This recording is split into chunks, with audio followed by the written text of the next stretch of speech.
Hey guys, tonight we begin with a topic that's a little less philosophical and a lot more greasy. Medieval junk food. You're about to wander through alleys lined with fry pots, dodgy barrels of ale, and snacks that might just do more damage to your insides than any sword. Picture yourself standing in a cobbled market square where every second smell is either delicious or deeply suspicious. It's a world where sugar was a luxury, ale was safer than water, and the line between a treat and a mild gastrointestinal threat was laughably thin. You probably won't survive this, at least not without a mild bout of imaginary food poisoning. So, before you get comfortable, take a moment to like the video and subscribe, but only if you genuinely enjoy what I do here. And if you're feeling brave, let me know in the comments where you're tuning in from and what time it is for you. It's always fascinating to see who else can't sleep and thinks learning about centuries-old fried pastries is a good idea. Now dim the lights, maybe turn on a fan for that soft background hum, and let's ease into tonight's journey together.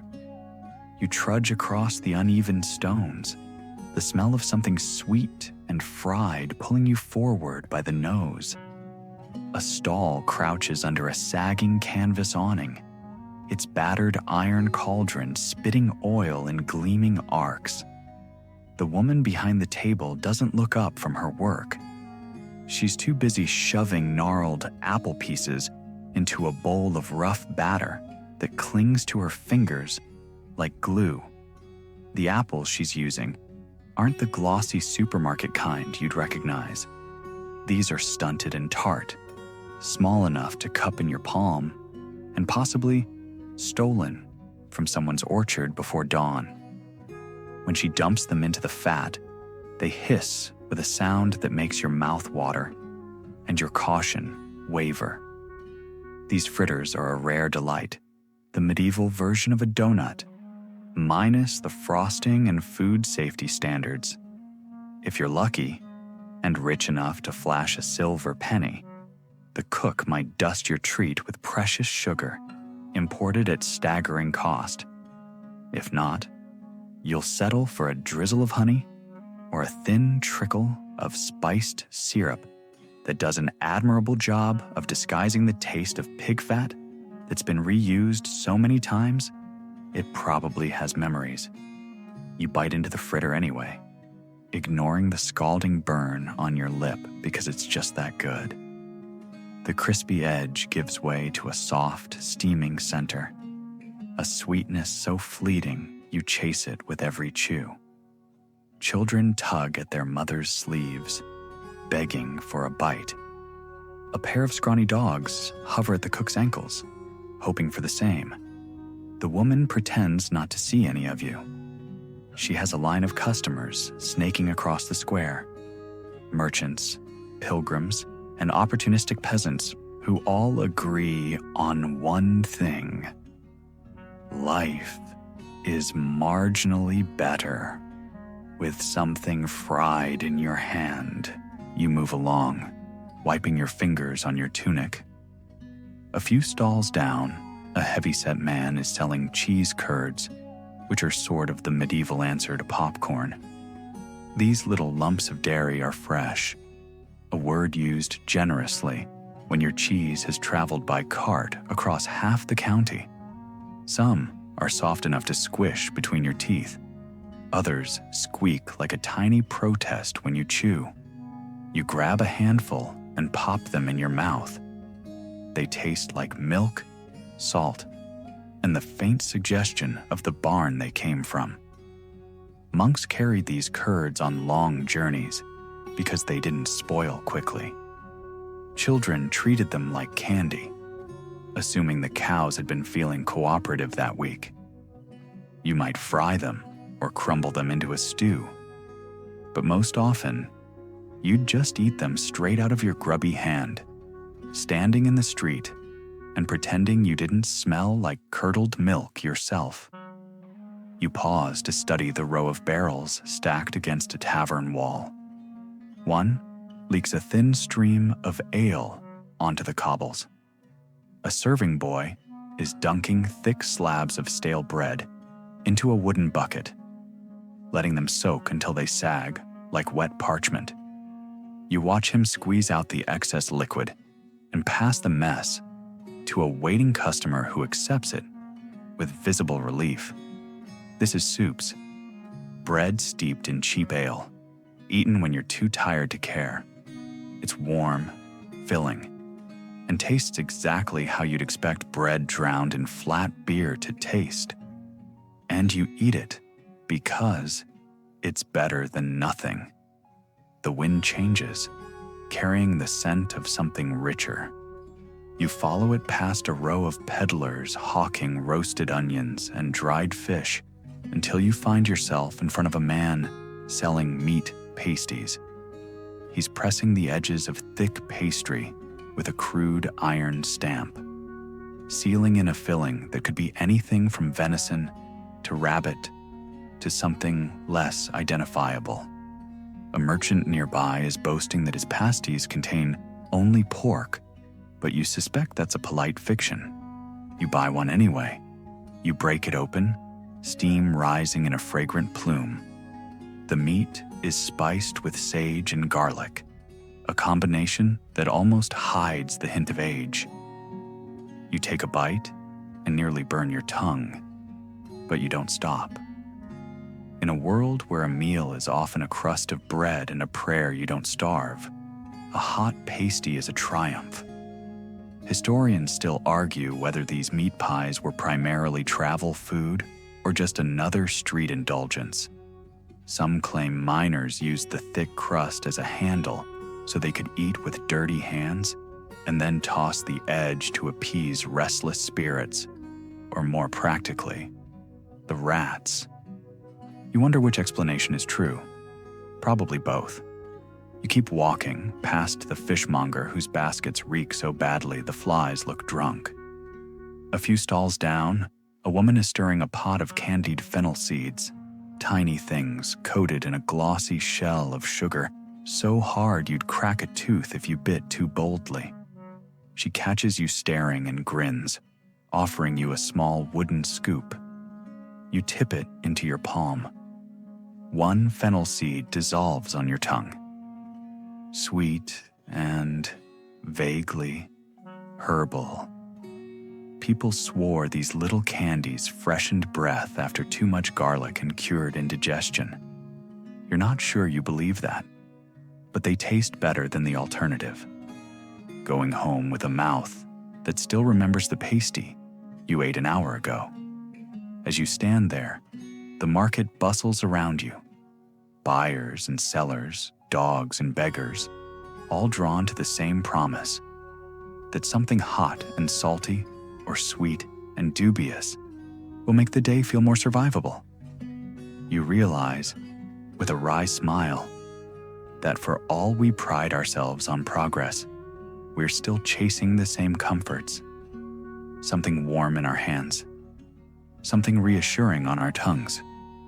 You take another bite of the fennel seed and let the sugar crack between your teeth. And for a moment, in this cold, flickering street, you feel almost content. You drift away from the bustle of the fritter stalls and the crackle of candied fennel, your hands still faintly sticky, and your senses swimming in the warm, greasy perfume of other people's dinner. A narrow lane slopes down from the square, lined with shuttered shops and dark doorways. The cobbles are slick with meltwater and whatever else trickled out from the taverns, so you walk carefully, the hem of your cloak brushing little splashes of ale and soot. Somewhere behind you, a bell tolls, deep, resonant, the sort of sound that makes you pause and count the strikes even when you don't care what hour it is. You keep moving, past a man asleep on a bundle of straw, his mouth slack around the last bite of a crust that probably began as a luxury and ended as a consolation. At the bottom of the slope, you find a little courtyard ringed with arches and a scattering of low wooden benches. A single brazier burns in the center, the coals pulsing red like a sleepy heartbeat. You pause in the doorway, surprised by the hush here, just the creak of timbers cooling in the night air and the quiet clink of pottery. A girl sits cross-legged by the brazier, tending a pot with a long iron spoon. She glances up, her face smudged with flour and the focused fatigue of someone who has been cooking since dawn. You nod, and she gestures to a rough plank table where small stacks of bread rest under thin linen cloths. You approach, curiosity tugging you past the reasonable hesitation. On the table, round loaves sit beside a deep bowl of something you don't immediately recognize. You lean in, squinting in the firelight. Ale-soaked bread. The medieval answer to every question no one wanted to ask. What do you eat when the bread is stale, the ale is flat, and the day is too long? You pick up a piece, weighing it in your palm. It sags under its own dampness, heavy as regret. This humble concoction went by many names: soups, trench toast, sops. Whatever you called it, the principle was the same: soften old bread in something that wouldn't make you sick. Historians still debate whether ale sops were a treat or a last resort. Some argue it was beloved for its comforting warmth. Others think it was simply a strategy to avoid wasting calories when options were scarce. You bite carefully. The texture is almost luxurious compared to dry crust, but the flavor is an education. Bitter with fermented grain, with a strange sweetness from the dregs of ale. You chew slowly, trying not to imagine what else might be lurking in the crevices. The girl returns to her stirring, as though your presence has been weighed and found harmless. You watch her work the spoon through the simmering mass, the scent rising in an herbal cloud that doesn't quite cover the sharp tang of yeast. A figure appears in the far archway, an older man carrying a wicker basket draped in a cloth. He shuffles to the table and lifts the covering to reveal a stack of small, thin cakes. You recognize them even before he says a word. Honey cakes. Here, at last, is something that feels like real indulgence. You reach for one, and the man nods as if he's been expecting you. The cake is dense, sticky at the edges, the surface imprinted with the faint pattern of the cloth that covered it. When you tear off a piece, it stretches a little before breaking. More chew than crumble. The first bite is sweet in a way that makes you close your eyes. Honey, flour, a hint of something spiced. Nutmeg, maybe, or the last whisper of a clove. The second bite is better, the flavor richer as the warmth from your palm softens the crumb. You eat the whole thing before you realize it, licking the syrup from your fingers without caring who's watching. A little voice in your mind reminds you that in this era, sugar was locked up like treasure. Even honey wasn't always easy to come by. Beekeepers braved stings, bad weather, and thieves to fill their hives. In some regions, monks controlled the best apiaries, rationing their liquid gold to those who could afford to buy indulgence by the spoonful. You wonder, as you set aside the crumpled scrap of cloth, whether the monks who sold honey considered it a sacred act, or merely a clever sideline. Historians still argue whether monastic honey sales were pious fundraising or opportunistic commerce. You suspect the truth is the same as always? Both. When you look up, The girl is watching you with a weary amusement. She gestures at the pot. You tilt your head in question, and she taps the rim, inviting you to see. You step closer, peering into the brew. Bread, pudding. Not the fluffy sort you'd find centuries later, but a medieval version. Bread soaked in ale and sweetened with a handful of raisins or dried plums if you were lucky. The mixture bubbles lazily, and the scent is softer than you expect. You nod politely and step back, unsure whether to feel hunger or caution. The man gathers his basket and ambles away into the dark, humming a tune too low to catch. You stay by the brazier, letting the heat leach into your chilled hands. In the quiet, you notice little details you missed before. A faded carving of a stag's head above the arch, the deep grooves in the stone threshold, the way the wind hums around the corners, like it's looking for something. You stand there a while, breathing in the mingled smells of honey, yeast, and wood smoke. The hush feels gentler than the market's chaos, but it still carries an edge, like a story waiting to be told, if only someone would ask the right question. You think of the cheese curds in your pocket, the sweetness still clinging to your teeth, the ache in your feet. You wonder how many other nights unfolded just like this, in courtyards and squares across centuries, with ordinary people taking comfort where they could find it. You realize, perhaps, that the most enduring part of all this is not the recipes, but the ritual. Standing together in the cold, sharing something warm, and believing that tomorrow might be easier. Because tonight, you tasted something good. You shift your weight, feeling your knees protest the long hours. The brazier pops as a coal splits with a bright spark. You step away, your shadow stretching out across the stones behind you. As you walk toward the next archway, you glance back. The girl has turned her attention to another pot, the steady rhythm of her stirring the only sound in the courtyard. You slip into the dark passage, feeling the warmth fade from your skin. And though the chill creeps in again, you carry the sweetness of the honey cake in your mouth like a small, stubborn promise. You take the next step as if it might crack open the floor beneath you. The corridor stretches ahead, narrower now, pressed in by walls so close they could have been carved by the ribs of a sleeping giant. Your torch flares, illuminating a faint trail of footprints in the dust. Small ones, lighter than yours. You try not to imagine who or what made them. Down here, the air grows colder, tasting of wet limestone and something else, something stale. A chill creeps up the back of your neck, a whisper of breath you don't remember exhaling.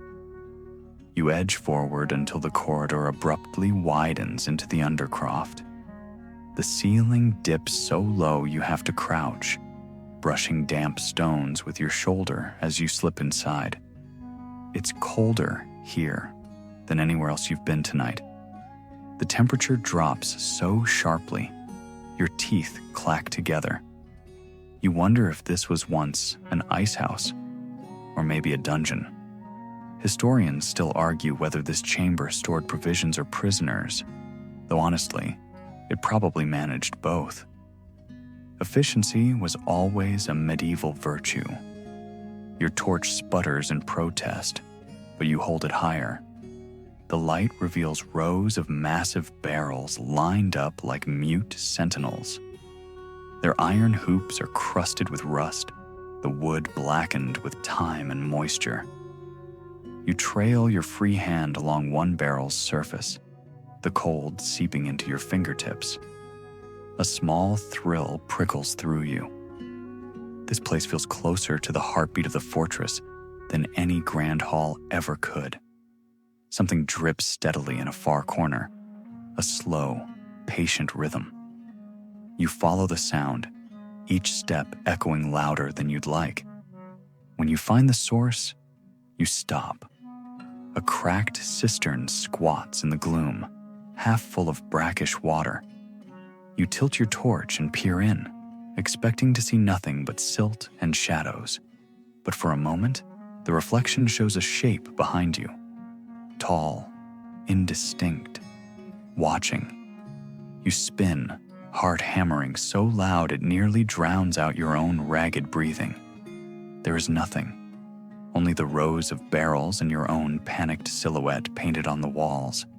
You swallow the acid tang of fear, determined not to let it win. This is just a place. Old, crumbling, indifferent. You're alone because you chose to be. You lean against the nearest barrel, trying to slow your pulse. The wood is cold and slick with condensation. For a moment, you imagine you can hear something moving inside it, a soft, deliberate shifting. You tell yourself it's your imagination. You almost believe it. There's a workbench at the far end of the chamber. You cross to it, passing old tools scattered like relics of a forgotten trade. Iron tongs, a warped mallet, a wooden ladle stained so dark it's impossible to guess what it once carried. You pick it up and turn it over in your palm, feeling the weight of other hands that have held it. Hands that might still linger in this air, if you believed such things. You set the ladle down carefully, feeling a little absurd for handling it, as though it might crumble or curse you. Along one wall, a set of shelves sag under the weight of glazed jugs and clay pots. You slide one free and lift the lid. The smell that puffs out is so pungent, you nearly gag. Whatever was inside died a very long time ago and is in no hurry to leave.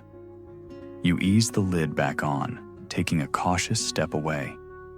In the gloom, a shape catches your eye. A thick iron ring bolted to the floor, linked to a length of chain. You don't need to guess what it was for. You can almost see the phantom of a prisoner, huddled against the damp, waiting for a mercy that never came. Your torch snaps and pops, and you flinch. You're jumpy now, more than you'd like to admit. You wonder if the fortress can sense it. A soft rush of air slides across your cheek like a sigh. You spin again, torch lifted, but there is nothing except the cold and the unblinking dark. You've read accounts of undercrofts like this, how they were used to store barrels of salted meat, grains, and occasionally bodies no one wanted to bury properly. The line between a storeroom and a crypt was often just a matter of convenience. You take a slow breath, feeling the chill sink through your clothes and settle in your bones. You remind yourself you're here to learn, to see, to walk where others once feared to tread. But you can't deny the prickle at your spine, the sense that someone is standing just behind you. Always just behind you, patient and invisible. You edge along the wall, one hand trailing over the damp stones. The corridor back to the main hall waits ahead, a thin slit of darkness that almost looks inviting compared to this cold. You pause once more, turning a slow circle with your torch held high. The barrels watch in their mute, rotting way. The iron ring glints like a dark promise. When you finally step back into the corridor, the air feels warmer by comparison. You exhale, relief and dread tangled together in your chest. Behind you, the undercroft settles with a groan, stone shifting against stone. Or maybe something else shifting in the dark. You don't look back, because you already know you'd see something you wouldn't forget. You emerge from the undercroft feeling like you've crawled out of some subterranean lung. The air tastes cleaner here, though it still clings to your tongue with the mineral tang of old mortar. Your torch wavers in your grip as you press on, deeper into the labyrinth. The corridor rises gently, each step lifting you from the darkness you left behind. The stones here are smoother, the walls closer to vertical than anywhere else in the fortress. Maybe this part was repaired more recently, or maybe it was simply built to last longer than the lives it sheltered. A few paces ahead, you find a door. Unlike the others, splintered or hanging by a single hinge, this one is mostly intact. Heavy oak, bound in iron bands etched with pitted crosses. You rest your palm against it, half expecting it to pulse warm beneath your touch. It doesn't, but it feels significant, like the last threshold before something you can't explain. You draw a slow breath and push. The hinges shriek in protest, a cry so loud you nearly drop the torch. The door swings inward, revealing a small chamber that smells of stale incense and wet plaster. This must have been the hidden chapel. You step inside. The air shifts, heavier somehow, as though the walls are remembering things they'd rather forget. Light from your torch spills over a faded fresco covering the far wall. Once, it must have been a riot of color. Saints with solemn eyes, angels in impossible flight. Now, it's a ghost painting, pigments leached to the memory of color, faces half dissolved by damp centuries. Your footsteps echo in the hush. This space feels holier than you expected, and holier doesn't always mean safer. A cracked altar sits at the front, draped in a threadbare cloth that might have once been white. The stone is gouged by deep scratches, whether from vandalism or desperation, you can't say. You set your torch carefully in a sconce and step closer. Someone has left an offering here. A little pile of smooth river stones stacked with deliberate care. You can almost feel the intention behind them, a kind of plea or apology. On a ledge above the altar sits a wooden cross, warped by time and split along the grain. You reach for it, then stop. Some things are better left untouched. Instead, you kneel, the cold seeping into your knees. You don't know why. Maybe because the air demands it. Maybe because it feels like the right thing to do, though you haven't prayed in years. The hush is complete, a silence so thick it feels alive. You bow your head, and then you hear it, a scrape, somewhere behind you. Slow, measured, deliberate. You freeze. A heartbeat later, you force yourself to look over your shoulder. The door you left ajar now stands open wider, the darkness beyond as black as a forgotten well. Your throat tightens. You tell yourself it was the wind, but the air here doesn't move. You rise, careful not to disturb the little tower of river stones. Along the side walls, more frescoes lean out of the gloom. One shows a crowned figure, face erased by time, holding something you can't quite identify. Something that might be a sword or a scepter, or something less noble altogether. Historians still argue whether this was a depiction of a saint or a warlord who paid for the chapel's construction as an act of piety or penance. At the far end, a small wooden door sits low in the wall. You crouch and peer through its slats, expecting only darkness. But your torchlight catches a gleam of metal. You push the door open with 2 fingers.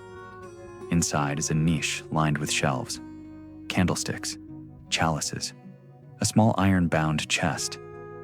You reach for the lid, pause, then lift it. Inside, a handful of silver coins lie scattered among scraps of parchment. You brush aside the brittle paper and see a carved wooden rosary, darkened by the sweat of countless fingers. You pick it up, feeling the weight of 1,000 whispered prayers. The beads are polished smooth, comforting in your palm. You set it back with care. In the hush, you can almost hear voices, thin as cobwebs, layering over one another in a language older than the walls themselves.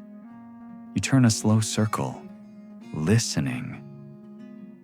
The torch spits a little shower of sparks, snapping you back to yourself. You step from the storage niche and cross back to the main altar. On the floor, you notice a pattern you missed before. Stones inlaid in a crude cross, surrounded by a circle. It looks older than anything else here, as though the chapel was built on something even more ancient. Your gut clenches.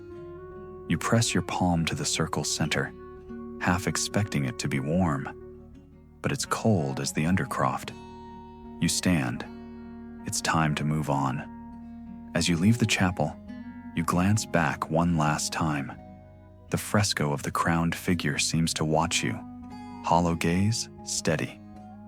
You close the heavy oak door behind you, the iron bands rasping over the threshold, and in that moment, you feel something settle in the dark behind you. A presence content to wait another century, or another night, for the next intruder to wander in. You follow the winding passage out of the courtyard, the last warmth of the brazier fading from your hands. The air beyond the arches smells sharper, tinged with something mineral, like wet stone, scraped clean by the wind. You take a few steps and find yourself in a long arcade where torchlight wavers against carved pillars. Here and there, the flames gutter low, revealing alcoves where vendors crouch over steaming pots and baskets. At first, you think you've stumbled onto another stew cellar, but as you edge closer, the smell gives it away. The unmistakable tang of hot oil clinging to battered meat. You pause by a stall where a man in a soot-black apron is pulling small parcels from a wide iron pan. He moves with the unhurried assurance of someone who has fried more things than you can imagine. He glances up, sees you hovering, and lifts a pasty dripping with grease. You nod cautiously, and he gestures to a cracked wooden plank piled high with identical turnovers, some small as your palm, some big enough to serve as a meal. A thin line of steam rises from the broken edges of the closest one. You reach out and take it, feeling the crust yield a little under your fingers. The pastry is thick, browned almost to black in places, and the smell is, well, promising. You break it open carefully, watching the filling spill out. Minced meat laced with pale threads of onion and a confetti of dried herbs. You bite into the edge. The crust is salty and almost smoky where it's scorched, the filling warm and crumbly on your tongue. It's better than you expected, richer, with a savor that makes you wonder what exactly passed for meat here. In medieval kitchens, that could mean pork, mutton, rabbit, pigeon, or anything that once moved under its own power. Historians still debate whether cooks bothered to distinguish when times were lean. A 14th century recipe mentions flesh of best savor, which is charmingly vague. The cook watches your face with mild curiosity. You nod in thanks and take another bite. The pastry flakes into your palm. You have to shift your grip before half the filling ends up in the dust. A breeze coils through the arcade, stirring the corners of a faded tapestry. You taste pepper and something faintly bitter that might be wild garlic, or maybe the memory of the pan itself. You swallow anyway. Somewhere further along the row, you hear the creak of a handcart and the low murmur of a seller hawking wares. You move on, still chewing, your steps sticking a little as oil seeps into the sole of your boot. The next stall is smaller, with no sign, only a scattering of small clay bowls lined up in careful rows. A woman stands behind them, her hair bound in a coif that leaves only a few silver wisps escaping. She's humming under her breath as she pours something thick and pale into each vessel. You lean closer, trying to guess what it is. Cheese. But not the smooth rounds or crumbling wedges you'd expect. This is a different creature entirely. Fresh, soft, curds still bound together by warmth. She dips her ladle again, and you catch the faint sourness rising from the bucket. She gestures, offering you one of the bowls. You take it, weighing it in your hand. The curds shift a little, squeaking softly against the clay. You can't help but smile. It feels absurdly alive. You scoop a small bite with your fingertip. The texture is somewhere between soft butter and a damp sponge, yielding but not quite collapsing. You taste salt first, then the grassy tang of milk, only hours from the cow. It's mild, almost delicate, until the aftertaste sneaks up on you. A faint bitterness that makes you wonder if it's ripening already. The woman gives a knowing nod, as though she's seen this reaction more times than she can count. You glance at the other bowls, noticing the subtle differences. Some nearly liquid, some set firm enough to slice. Cheese curds were the snack of travelers and monks alike, portable, nourishing, and oddly satisfying, even when they tasted a little off. Monasteries produced vast quantities, using rennet from calf stomachs to curdle the milk. If you pause to consider that detail too long, you might lose your appetite. But you don't. You take another small taste and set the bowl back with a polite nod, a fact you can't help recalling. In certain abbeys, cheese was used as a form of rent. Tenants would deliver wheels or baskets of curds in lieu of coin. Historians still argue whether this practice was a fair exchange or a thinly veiled form of exploitation. You suspect the peasants weren't given much say. You thank the woman and drift away, licking a smear of curd from your knuckle. Further on, another brazier throws off a shimmering wave of heat. A boy crouches beside it, turning small cakes over with a flat iron blade. You slow to watch. Each cake is the size of your palm, mottled gold and brown, the edges darkened by the licking flames. Honey cakes again, but here they look rougher, less precious. The batter is flecked with something dark you can't place until you catch the scent. Dried berries, maybe black currants or shriveled bilberries scavenged from the edge of a field. The boy offers you one without a word. You take it, feeling the crust give under your thumb. You tear a piece free and taste. Sweet and earthy at once, the honey tangled with something tart that makes your mouth water. The center is dense enough to stop a knife, but it tastes like a festival, or at least the closest most people here would get to one. A gust of wind rattles the braziers, and the boy looks up sharply, as though expecting trouble. But the arcade stays quiet, only the shifting shadows of other vendors and buyers crossing in and out of the torchlight. You finish your honey cake slowly, savoring the last sticky crumbs. For a moment, the night feels almost warm. You set the wadded cloth aside and press your hands to the front of your cloak, feeling the mingled smells, smoke, hot sugar, frying lard, soaked into the wool. When you look around, you realize you're nearly alone here. The crowd has thinned, drifting back to the main square or vanishing down alleys. The last vendors are packing their baskets, tapping ash from spent coals, wiping grease from their palms with rags that never get quite clean. You take a step toward the exit arch, your feet heavy, your tongue still bright with the memory of sweetness. And you think, just for a moment, that you understand why these humble indulgences mattered so much. In a life measured by toil and scarcity, a warm pasty or a handful of curds was more than food.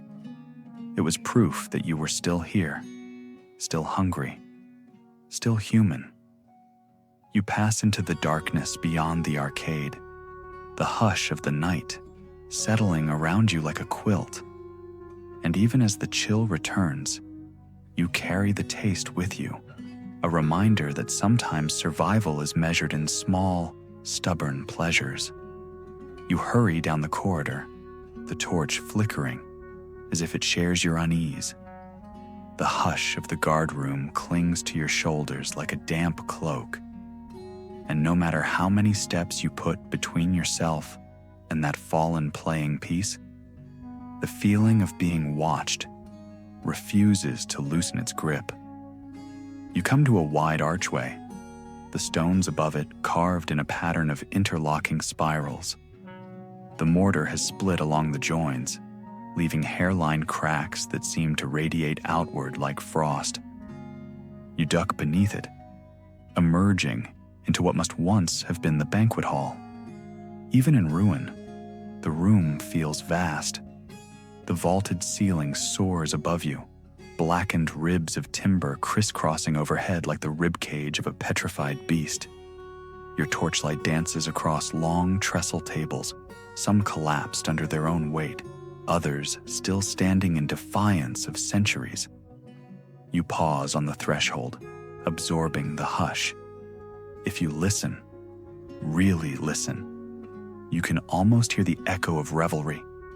Tankards slamming onto tabletops, laughter, shouts, the scrape of chairs.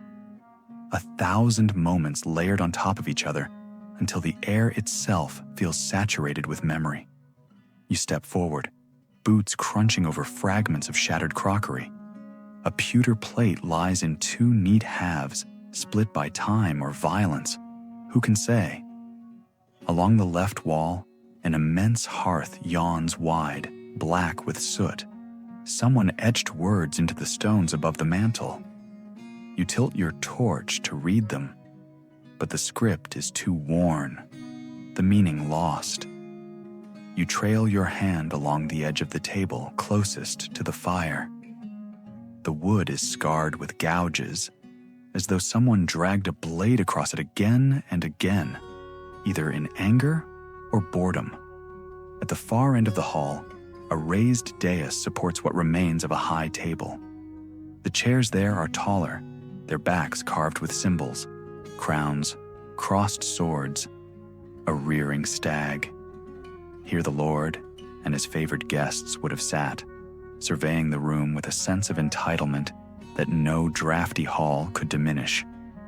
You climb the steps to the dais and set your torch in a rusted sconce. The hall stretches before you, an ocean of darkness cut by your lone flame. Somewhere below, near the hearth, a scrap of fabric flutters in the breeze that shouldn't exist. You close your eyes and let the cold seep in. You imagine the feast, slabs of meat glistening with fat, trenchers soaked through with gravy, pitchers of ale poured until the stone floor ran slick. You can almost taste it, salt and iron and something sour on the back of your tongue. There was always a risk to eating in a place like this. Historians still argue whether this hall was ever truly safe, or if every celebration teetered on the brink of violence. A knife slipped between ribs over a grudge. A cup of wine laced with something you couldn't taste until it was too late. You open your eyes. The hall is empty again. You step down from the dais, skirting a pile of collapsed chairs. Your torch throws light into the shadows beneath the tables, illuminating a tangle of bones you first mistake for fallen beams. But no, the shapes are too fine, too curved. Rib cages, a single skull. You crouch, studying the remains. Not buried, not hidden. Just left here.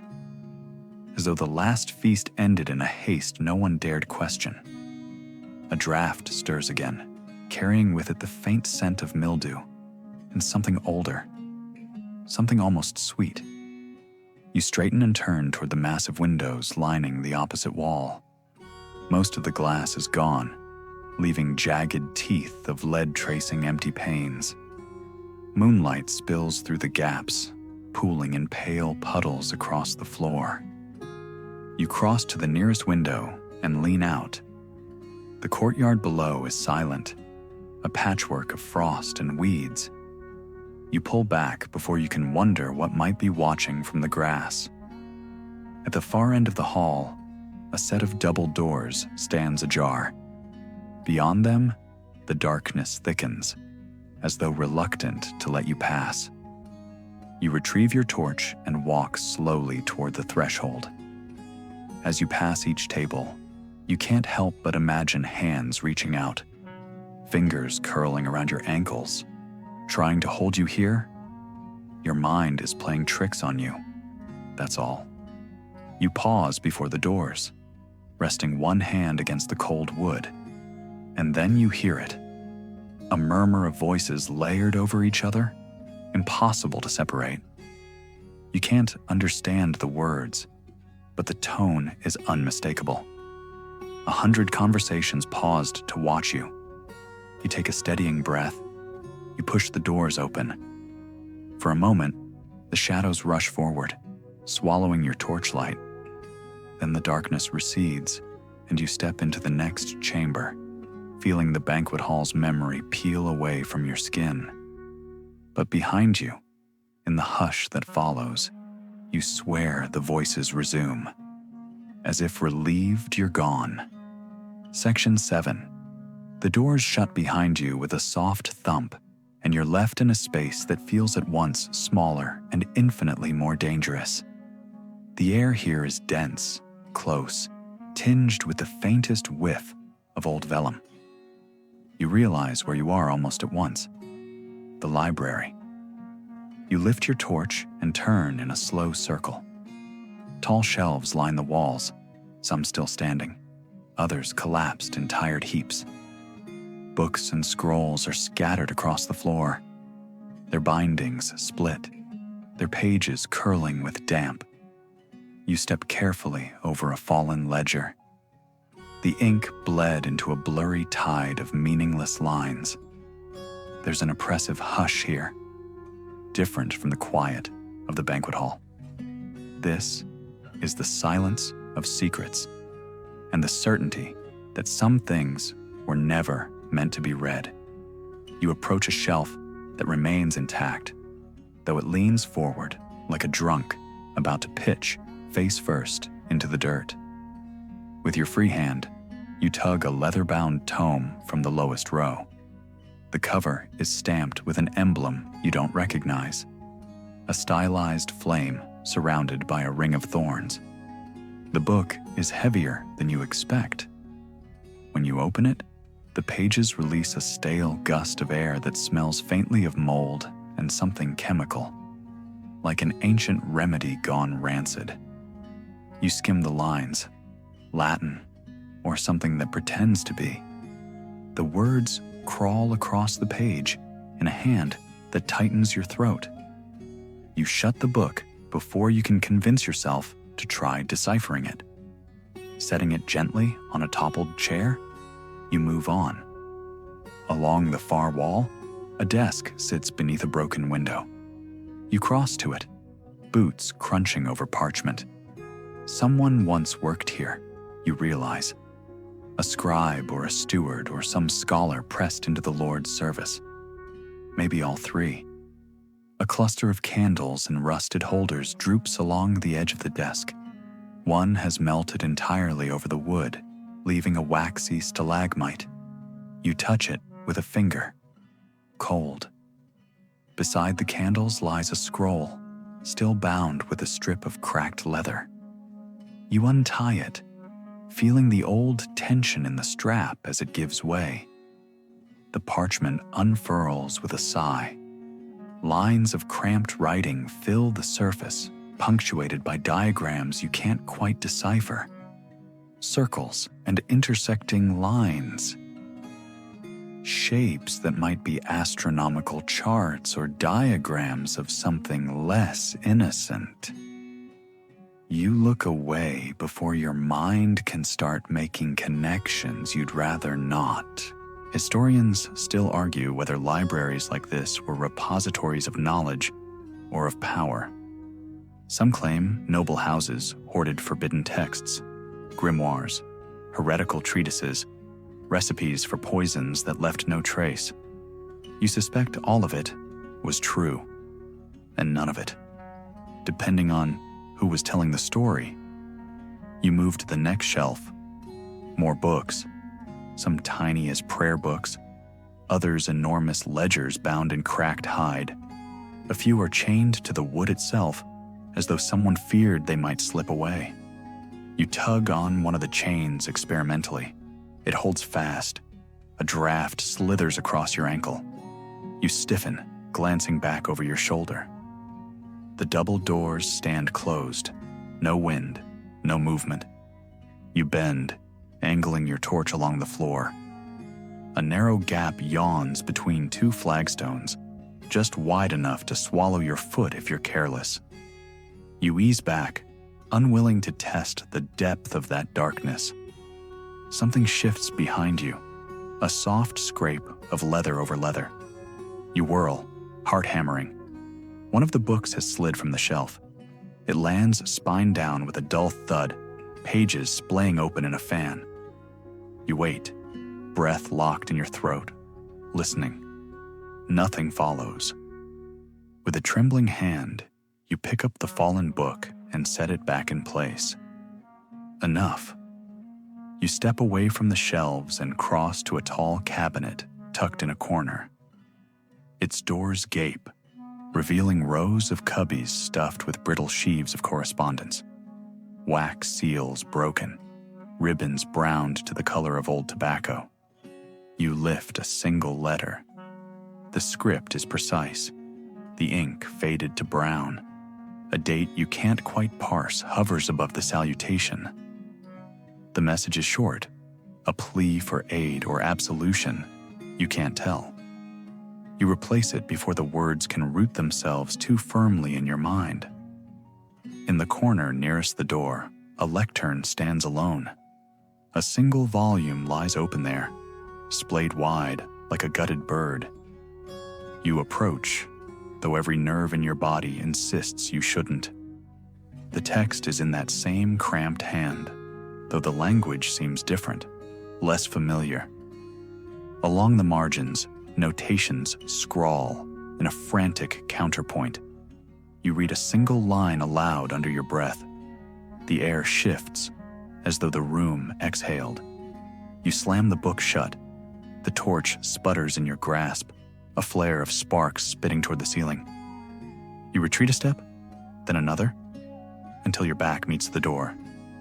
For a moment, you consider staying, trying to understand what's written here. But some instinct older than curiosity demands you leave. And for once, you listen. Your hand finds the latch. You slip through the door into the corridor, feeling the library's gaze cling to your shoulders as the door swings shut. You don't look back. Some knowledge costs too much. The corridor feels almost merciful after the library, like stepping from a storm into a calm so complete it makes your ears ring. You pause to collect yourself, leaning your forehead briefly against the cold stone. The torch in your hand is a comfort, but you can't shake the sensation that it's also a signal, calling out your presence to whatever else might linger here. You push away from the wall and continue. The passage narrows, ceiling pressing low enough that you must duck. You count each step in your head, anything to quiet the drumbeat of your pulse. 12 steps. Then the corridor opens into a chamber so abruptly you stop short. The Queen's chamber. You know it before you see the traces of luxury, now reduced to tatters and dust. This room was built to impress. Even in decay, the intention seeps through every detail. The height of the ceiling, the proportions of the walls, the graceful curve of the windows that once held colored glass.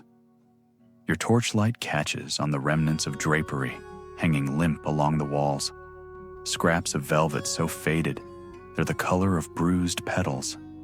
A scent clings here, sweet and stale, old perfume woven into the stones themselves. You step inside, your breath misting in the chill. To your left, an immense bed dominates the space. The canopy droops in tatters, the frame carved with delicate vines. On the pillow, a shape glitters in the flickering light. You approach cautiously. It's a circlet, wrought in silver and inset with dull stones. A crown, perhaps, but not one made for state ceremonies. This is smaller, more intimate. An ornament meant for private moments. You don't touch it. Instead, you study the headboard. Tiny gouges pock the polished wood, as if someone once dug in fingernails during some night you'd rather not imagine. You back away, uneasy. Historians still argue whether the queen who slept here was a prisoner or a consort. Some say she was loved. Others claim she was hidden, kept from view when her influence became an inconvenience. No record agrees, but the hush in this room feels heavy with a single truth. She was lonely. A dressing table slumps against the far wall. You cross to it, stepping over the collapsed remains of a footstool. The mirror is cracked into a web of silver lines. You lift your torch, and a dozen fractured reflections blink back at you. For a moment, you almost expect to see another face beside your own.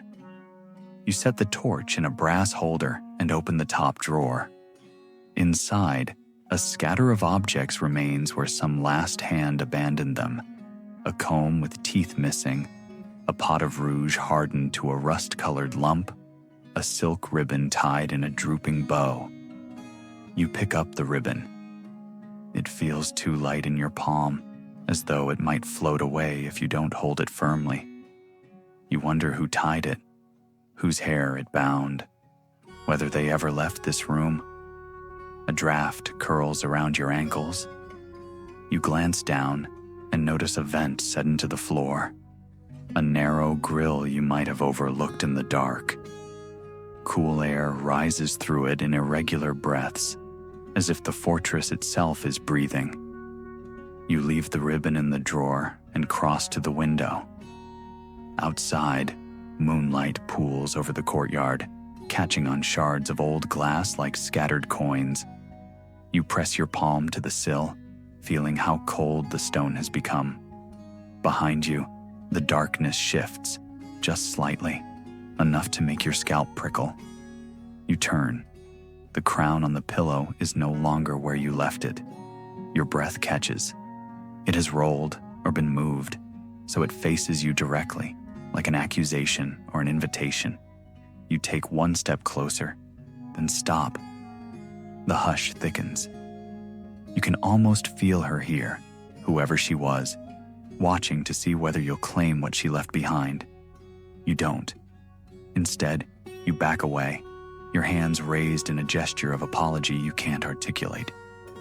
The moment stretches, taut and thin, and then the air releases you. You snatch up your torch and step away from the bed. At the doorway, you glance back. The crown gleams in the torchlight, stubbornly waiting for someone braver or more foolish to take it. You leave it. Some relics aren't meant to be carried out.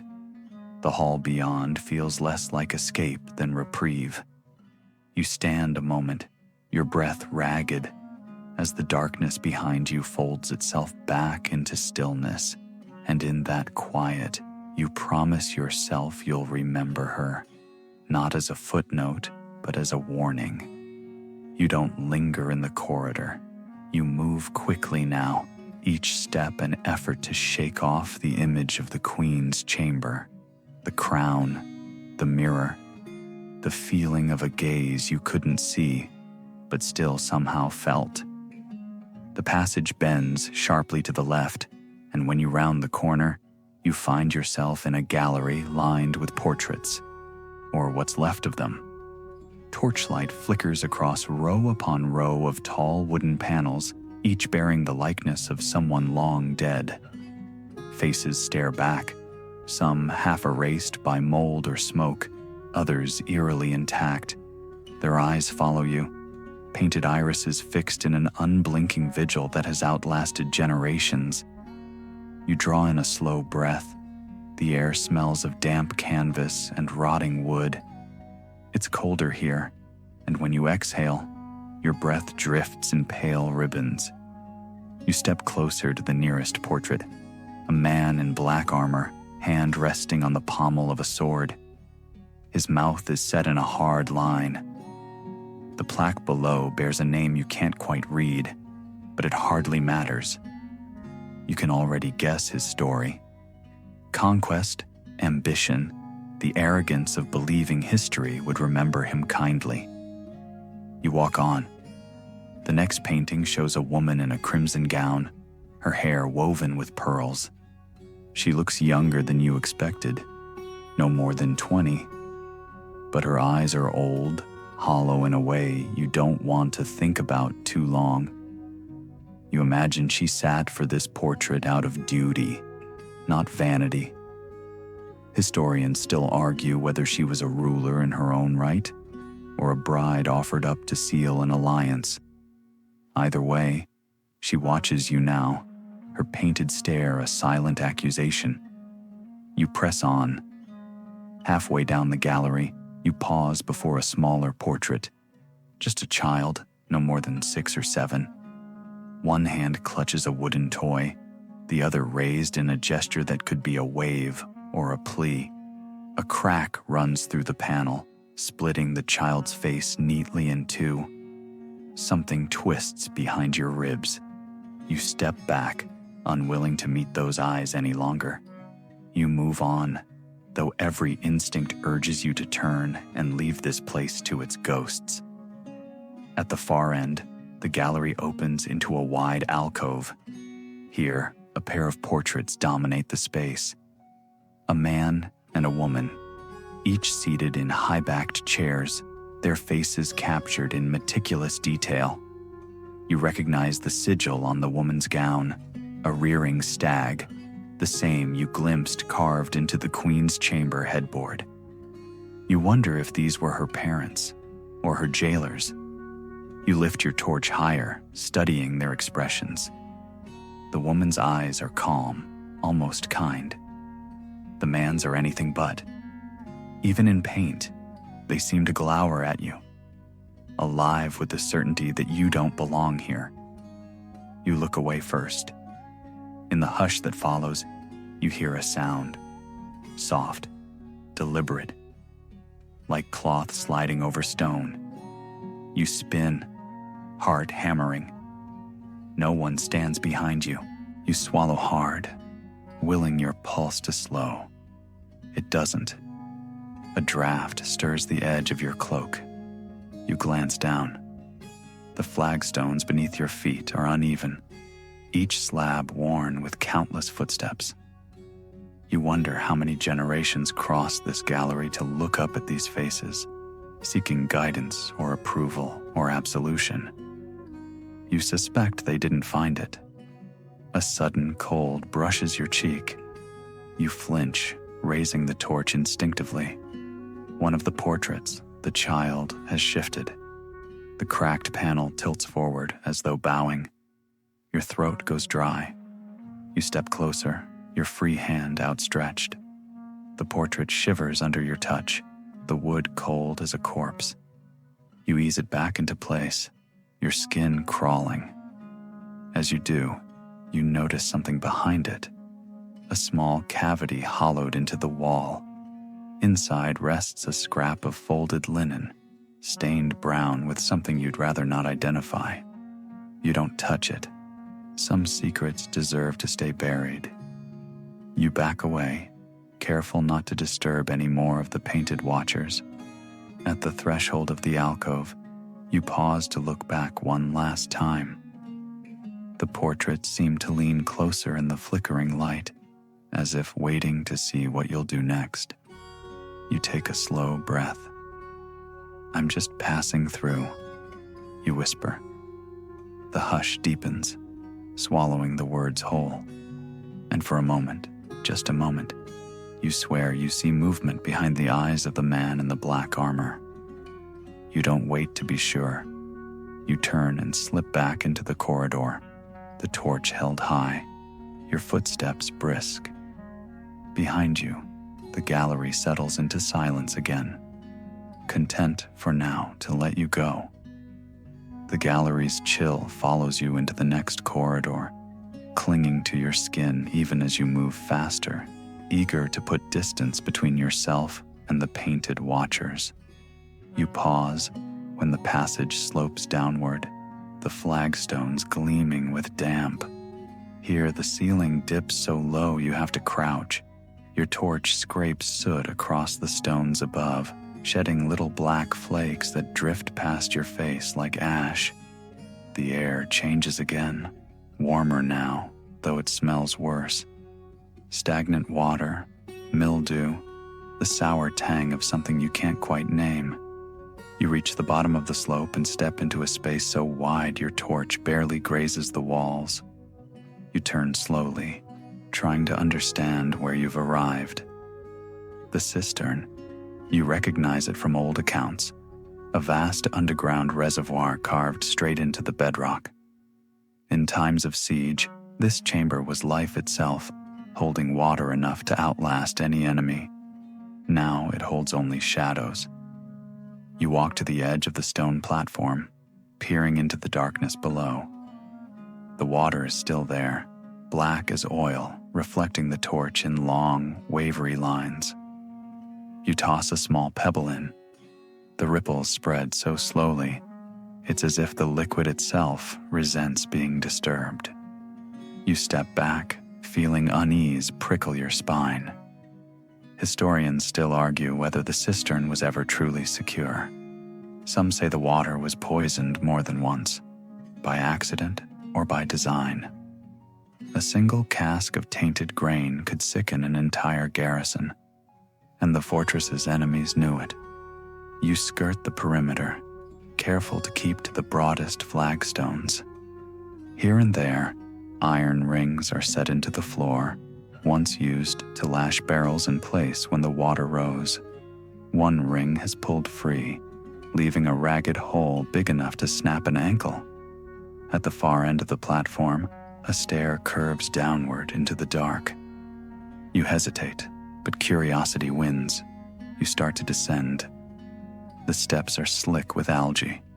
You move carefully, one hand braced on the cold wall. Your torch flares as if in warning, the shadows drawing back reluctantly. Halfway down, you pause to catch your breath. The air tastes of wet stone and old decay. You swallow against the tightness in your throat and keep going. At the base of the stairs, a narrow walkway traces the edge of the cistern pool.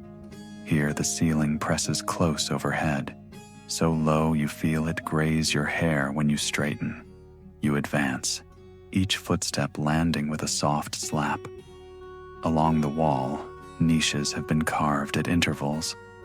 Some hold rusted buckets or iron ladles. Others are empty, waiting, it seems, for someone to fill them again. You lift your torch to peer into one recess and find something unexpected. A carved figure, no taller than your forearm. A woman, her hands cupped in prayer, her face worn nearly smooth by centuries of damp. You draw back.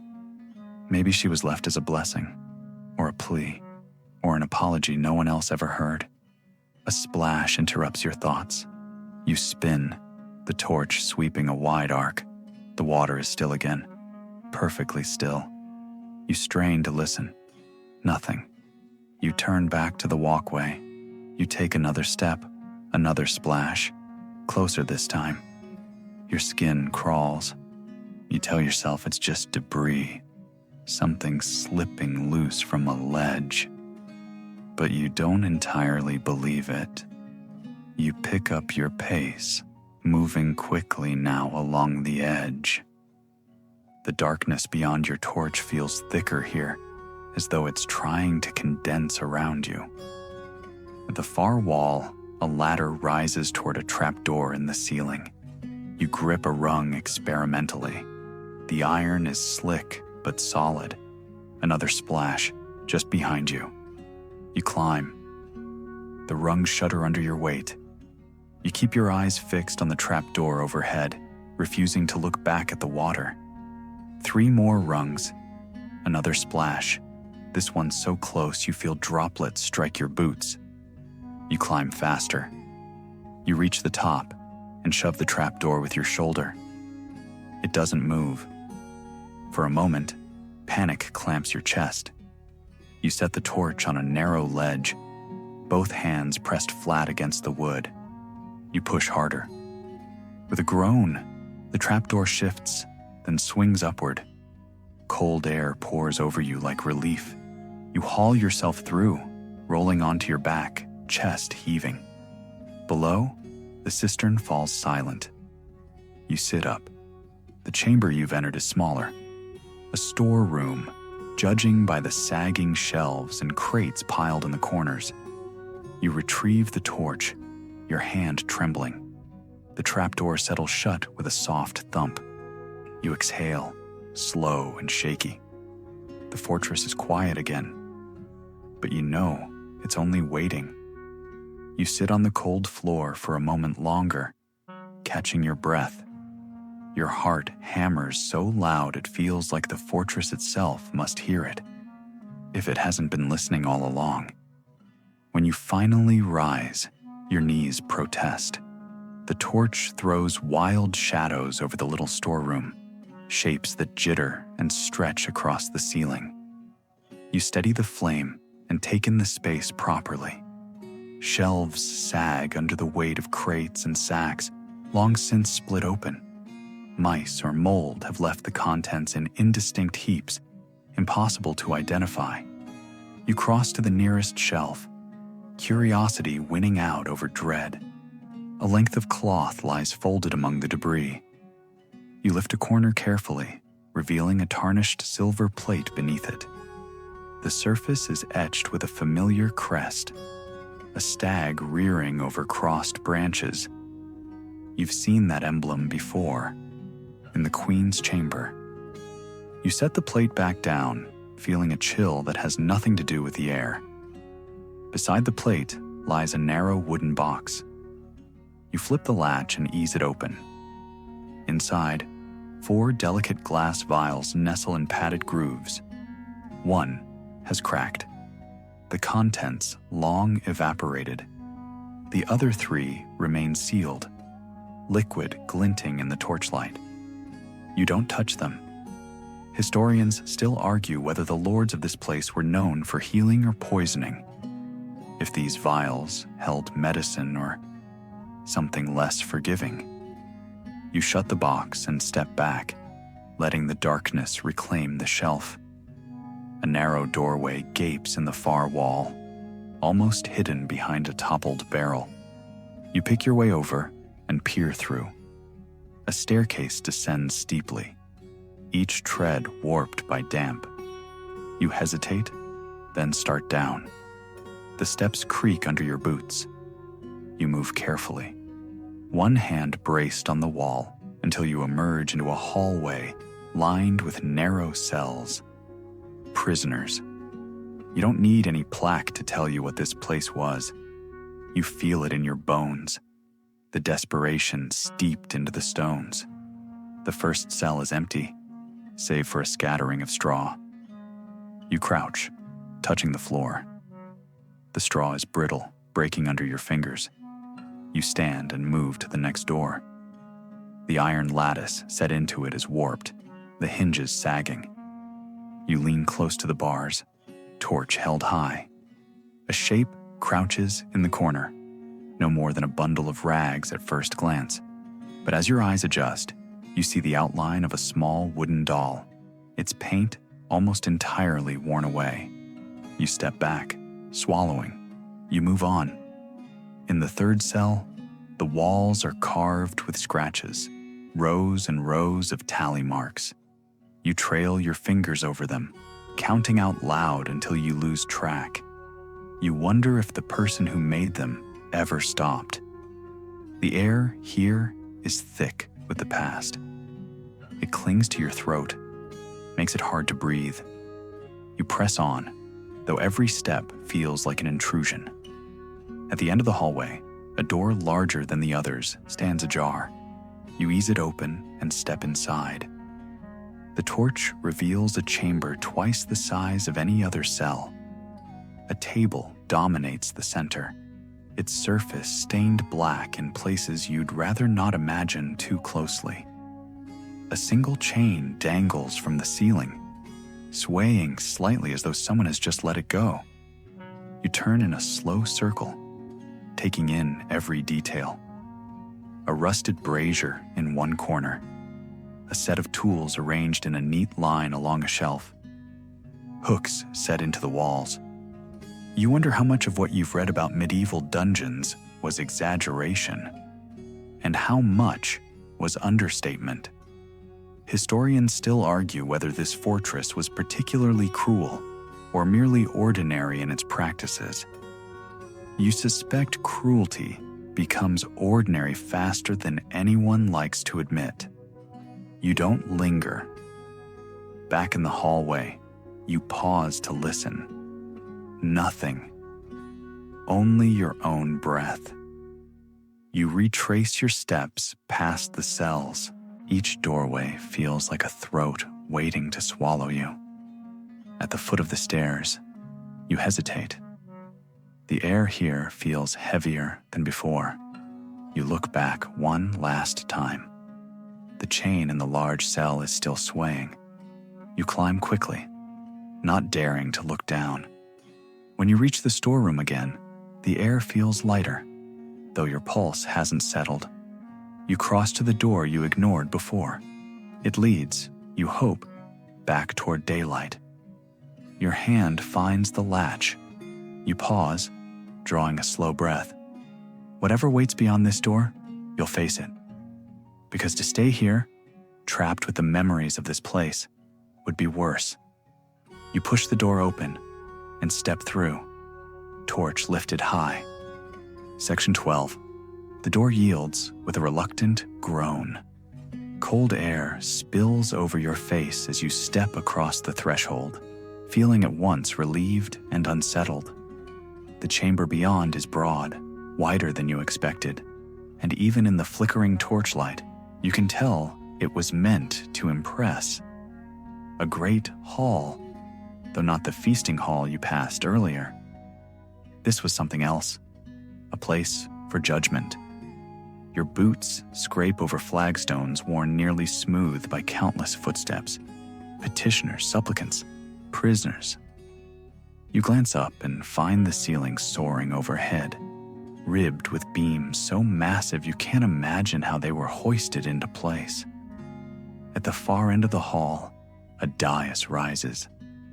Upon it stands a chair carved from dark wood, almost a throne, though it lacks the ostentation of a king's seat. You walk slowly toward it, the torch spitting little sparks with every step. When you reach the dais, you pause at the bottom stair. The chair is draped in a faded cloth that might once have been red. A sigil is barely visible, the outline of a stag surrounded by thorns. Again, that same emblem you've seen elsewhere. You wonder if the person who sat here saw themselves as protector or tyrant. Historians still argue whether this hall was used more for governance or punishment. You suspect it was both. Power rarely distinguishes between them. You climb the dais and set your torch in a bracket beside the chair. The shadows pull back, revealing more of the room. 2 rows of benches run parallel to the walls, their surfaces carved with names and symbols, graffiti left by the bored, the desperate, the defiant. You move along the front bench, trailing your fingers over the marks. A date, barely legible, carved deep into the wood. You whisper it under your breath, though you don't recognize the year. You lift your gaze to the wall behind the dais. A vast tapestry hangs there, so faded you can barely make out the figures.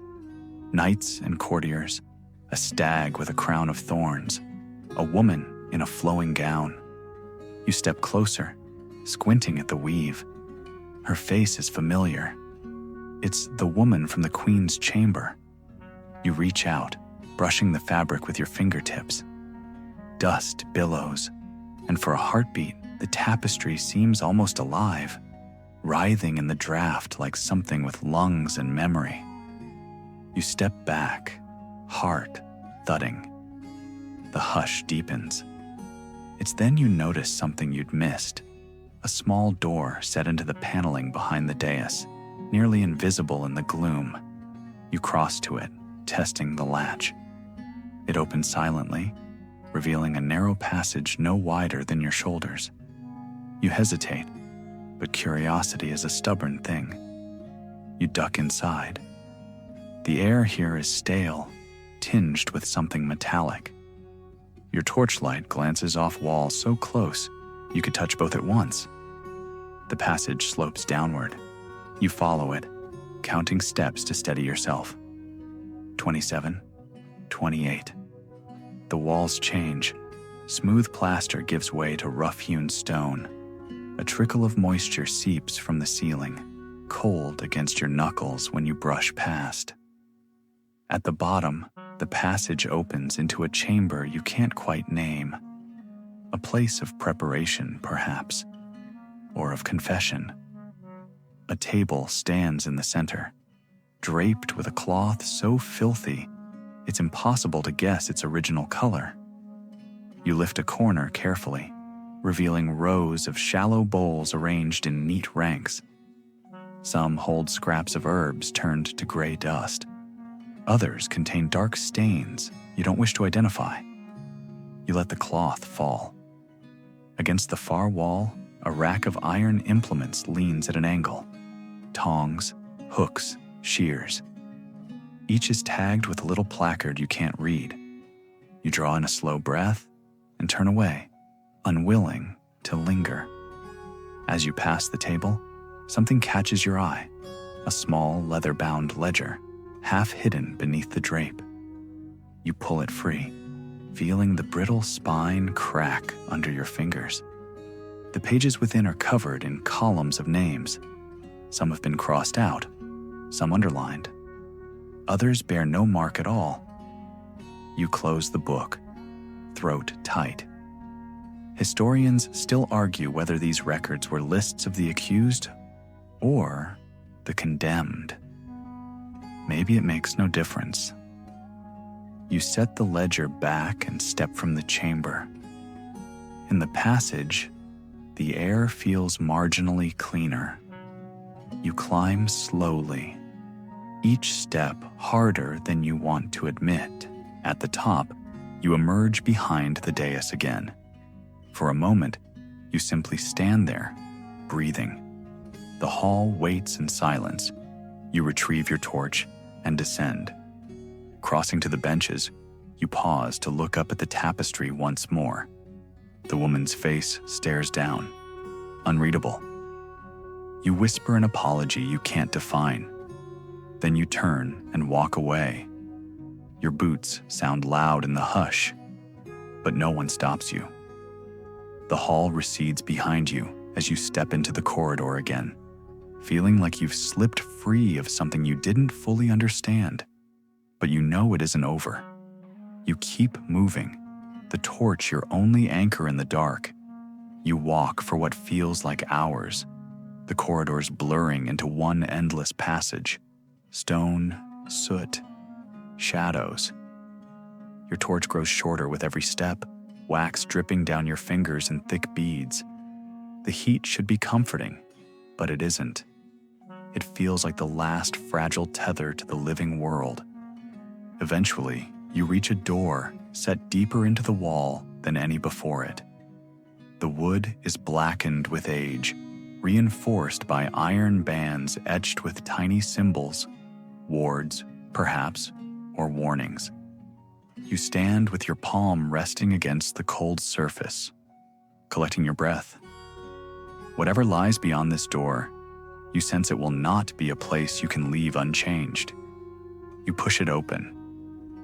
The darkness inside seems to recoil, as though offended by your intrusion. You raise your torch, and the shadows flee to the corners, revealing the chamber inch by inch. A chapel, the one unlike any you've seen. The architecture is unmistakably sacred. Ribbed arches overhead, stained glass windows clouded by centuries of grime, a stone altar raised at the far end. But there is no peace here. Instead, the air tastes stale and sour, thick with the memory of desperation. You step inside, each footfall muffled by a carpet of dust. You cross slowly toward the altar, eyes flicking over the walls. Faded murals still cling to the plaster. Saints with hollow eyes, angels whose wings have decayed to ragged outlines. Near the door, a reliquary lies toppled on its side, its contents spilled in a heap of splinters and bone fragments. You crouch, studying the jumble without touching it. Some of the bones are small, too small, and you look away before your mind can insist on answers you don't want. You rise, your breath a fog in the cold. Historians still argue whether this chapel was abandoned after a siege or before, whether its desecration was deliberate or simply the result of time's slow appetite. Your gaze returns to the altar. A cloth the color of old blood drapes over the stone. Upon it rests a single object, a chalice, silver chased with designs so intricate your eye can't follow them all. You approach and lift it carefully. It is heavier than you expect, the rim dented, the interior crusted with something black. You set it down again, unwilling to imagine the last ceremony it was used for. A draft slithers across your neck. You turn, scanning the chapel for movement. Nothing. You look back to the altar and notice a shallow basin carved into the floor just in front of it. You step closer and peer down. Bones. Dozens of them, laid in a careful pattern you can't decipher, as if whoever arranged them believed order might appease whatever had been unleashed here. You retreat a step, the torchlight trembling. Against the nearest pillar, a ledger lies open on a sloped stand. You cross to it, drawn by the familiarity of the shape. Its pages are brittle, edges curling inward like the petals of a dying flower. You lean close, squinting to read the cramped script. Names, dates, notations in Latin, a tally of the faithful or the condemned.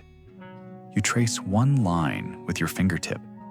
The ink smudges as though it has been waiting all this time to stain another hand.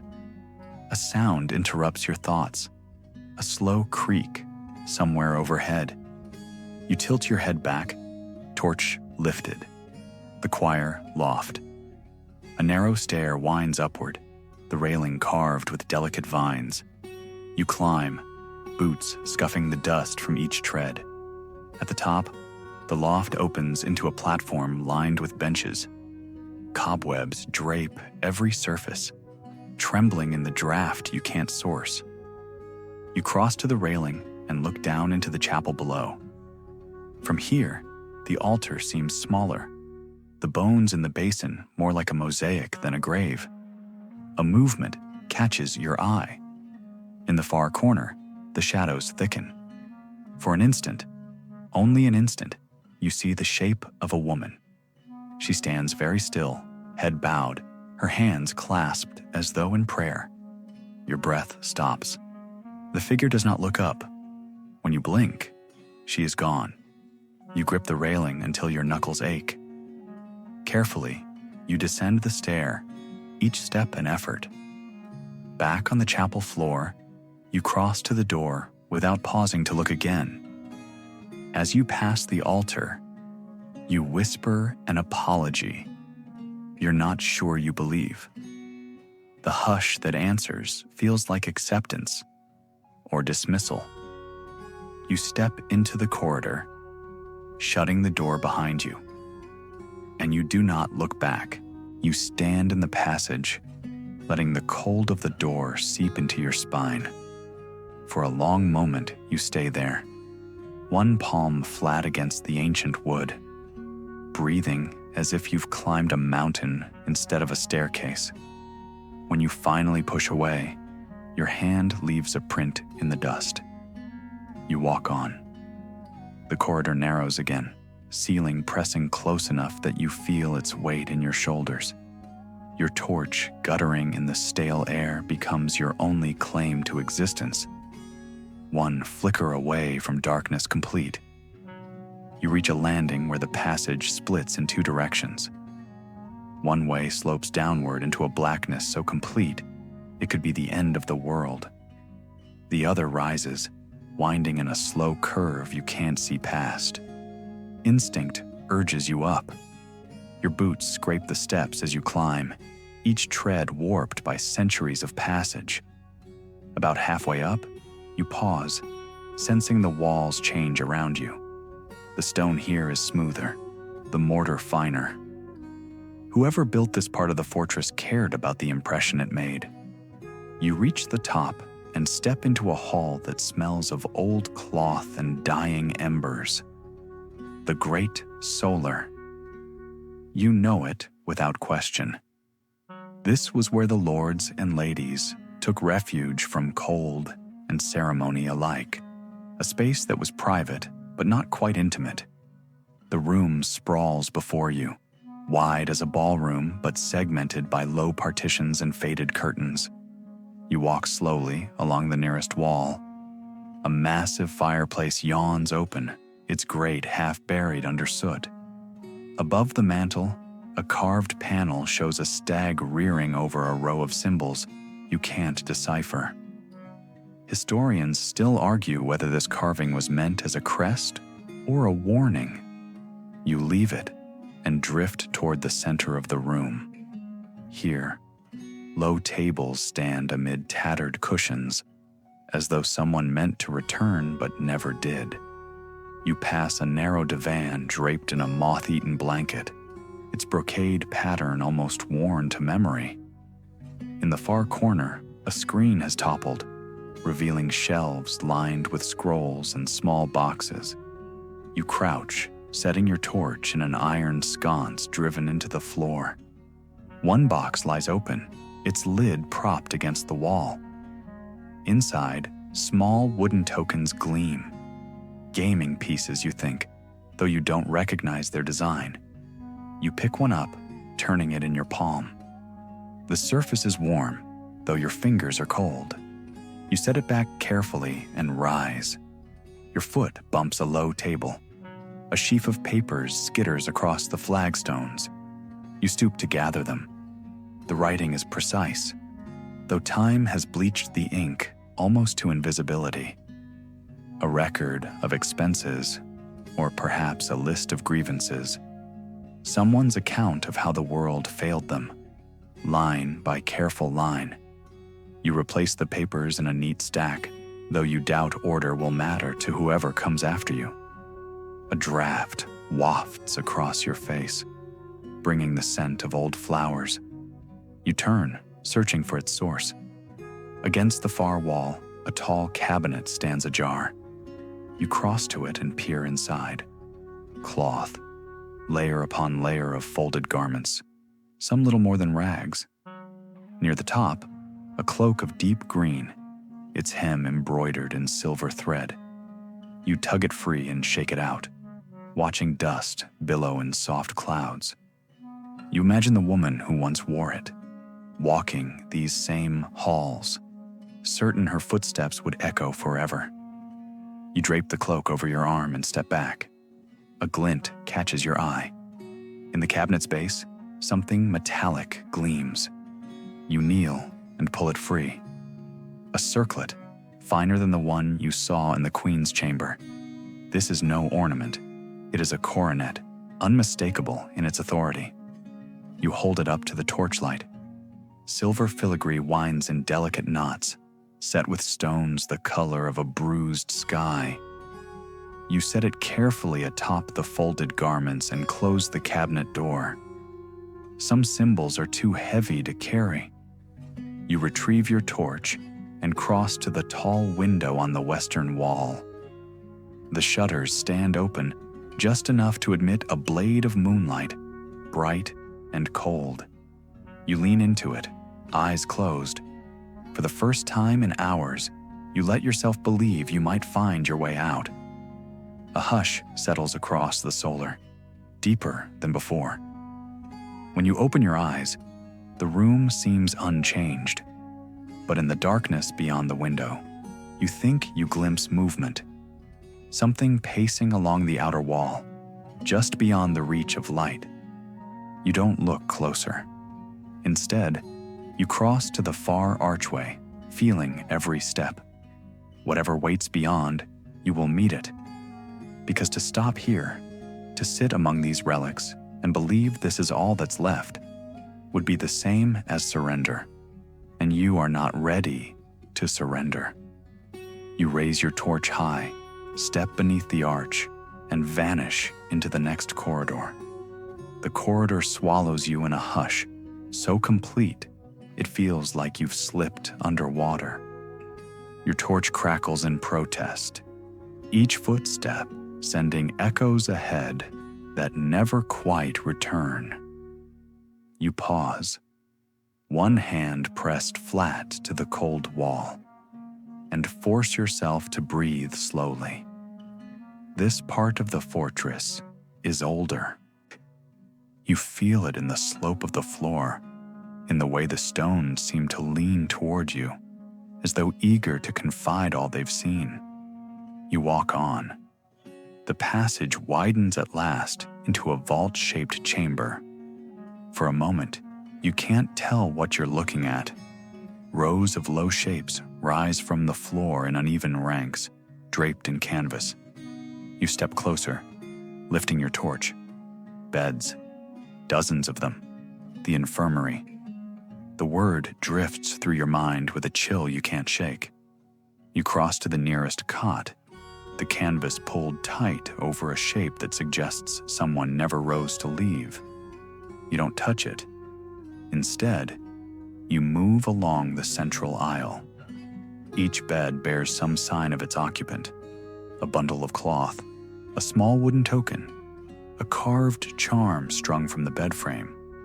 You pause by one whose mattress has collapsed into itself, sagging under the weight of absence.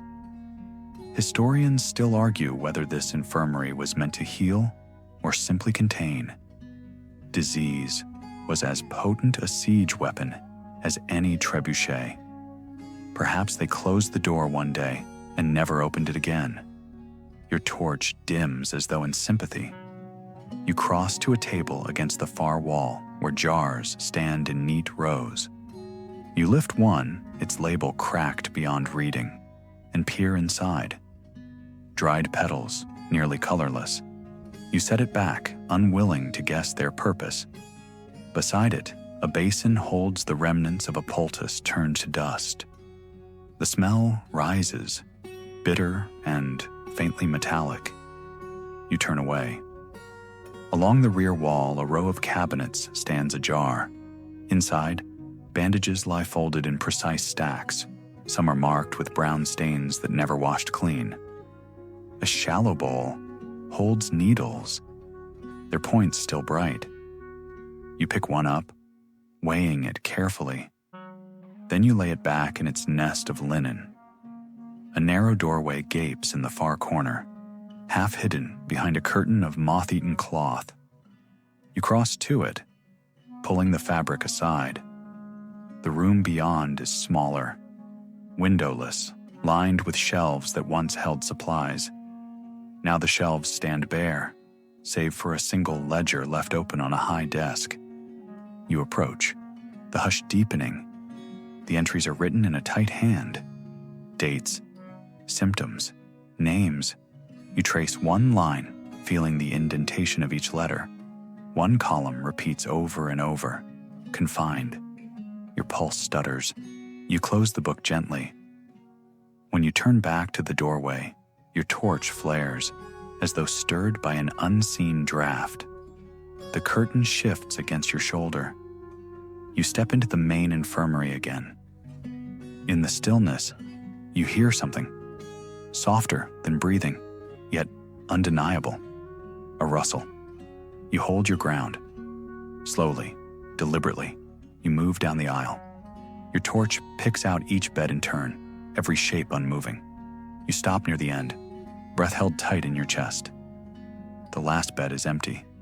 The mattress is stripped to bare straw, but a shape crouches beside it. Small, hunched, wrapped in a blanket the color of old bone. Your heart climbs into your throat. You take one slow step closer, torch raised. The figure does not look up. You open your mouth, though you can't imagine what you'd say.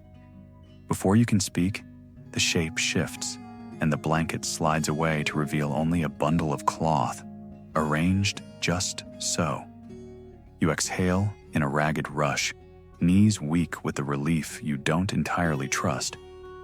When you turn, you do it carefully, unwilling to disturb anything that still lingers here. At the door, you pause. You look back once more, memorizing the rows of beds, the quiet they contain. Some histories never make it to parchment. Some memories survive only in the places that refuse to forget. You leave the infirmary in silence. The corridor welcomes you back with darkness. And you keep walking, because stopping would mean admitting this place is stronger than you. And you are not ready to admit that. You keep moving.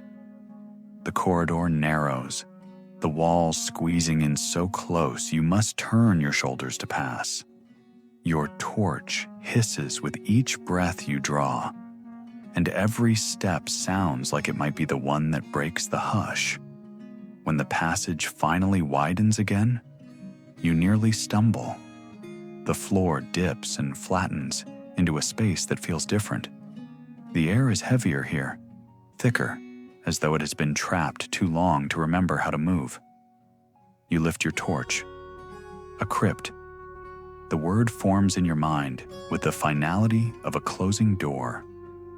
Stone sarcophagi line the walls, each lid carved with a sigil or a name you can't quite decipher. The torchlight dances across their surfaces, making the engraving shift in ways you'd rather not look at too long.